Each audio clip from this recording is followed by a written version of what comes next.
Salut tout le monde, ici Adrian Mercier. Bienvenue sur ma chaîne, dédiée à notre belle planète et aux enjeux de l'écologie. Si vous voulez en apprendre plus sur comment protéger notre environnement et adopter des gestes éco-responsables, pensez à vous abonner pour rester informé. Prêts à explorer ensemble? C'est parti. Bonjour à tous. Dans cette vidéo, je vais vous parler d'une découverte incroyable. Les bactéries vieilles de 100 millions d'années ont été ressuscitées par des scientifiques. Nous allons explorer comment ces chercheurs ont réussi à extraire et à cultiver ces micro-organismes préhistoriques, ainsi que les implications de cette avancée pour notre compréhension de la vie sur Terre. Restez avec moi pour plonger dans ce fascinant voyage à travers le temps et la science. Des bactéries trouvées dans des sédiments marins, vieux de 101 millions d'années, ont été ravivées, commençant à se nourrir et à se reproduire, comme si de rien n'était, après leur longue hibernation. Il pourrait ainsi s'agir de la plus ancienne forme de vie jamais découverte sur Terre.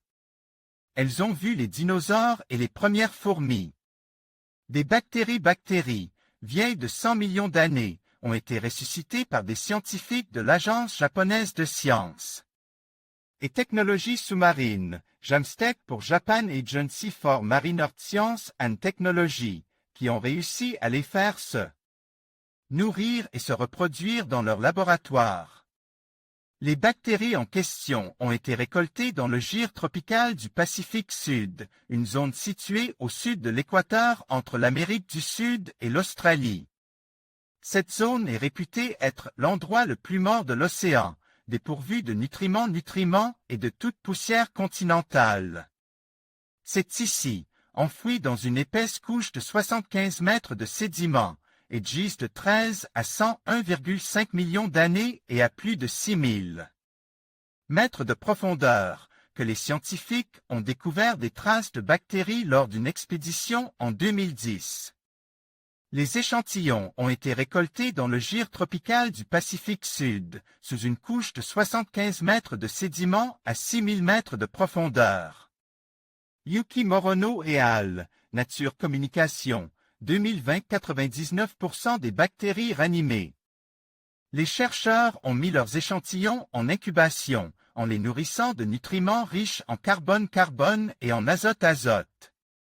Au bout de 10 semaines, ils ont constaté que des isotopes de carbone et d'azote étaient apparus à l'intérieur des microbes, indiquant qu'ils avaient commencé à se nourrir comme des bactéries normales. C'était incroyable, 99,1% des microbes avaient survécu et ont pu être réanimés, commente Yuki Morono, l'auteur principal de l'étude parue dans la revue Nature Communication. D'autant plus remarquable que ces sédiments font partie de ceux qui contiennent le moins de nutriments au monde. Or, les bactéries, même en vivant au ralenti, ont besoin d'un minimum d'énergie pour assurer leur métabolisme. Maintenant, nous savons qu'il n'y a pas de limite d'âge pour les organismes dans les fonds marins. Les scientifiques pensent que une très petite quantité d'oxygène a pu pénétrer dans la couche de sédiments, justement car cet écosystème profond est dépourvu d'activités microbiennes normales qui consomment l'oxygène disponible. Les bactéries sous-marines consomment des millions de fois moins d'énergie que leurs homologues de surface, explique Yuki Morono. Maintenant, nous savons qu'il n'y a pas de limite d'âge pour les organismes dans les fonds marins. Le saviez-vous? En 2000, une équipe avait prétendu avoir ressuscité une bactérie âgée de 250 millions d'années et enclavée dans des sels de cristaux sous forme de spores, mais des doutes avaient émergé sur le fait que les sels de cristaux aient pu être contaminés par des bactéries plus récentes. Les bactéries, championnes de la survie. Certaines bactéries sont connues pour survivre à des environnements particulièrement hostiles, comme des milieux acides dépourvus d'oxygène ou soumis à des températures et des radiations intenses. Elles peuvent par exemple stocker du carbone dans leurs cellules, recycler l'énergie à partir d'azote ou même respirer du métal ou de l'hydrogène.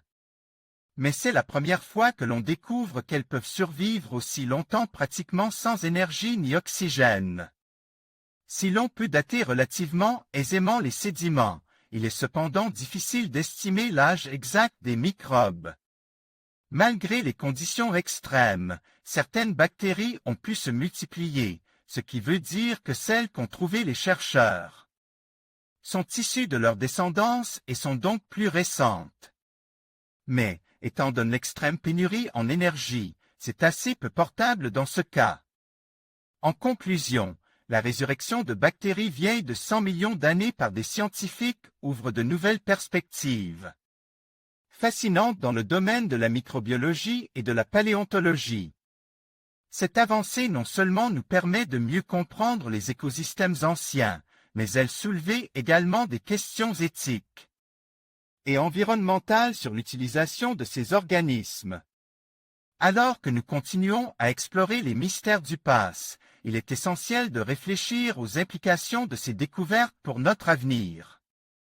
Merci de nous avoir suivis dans cette exploration passionnante.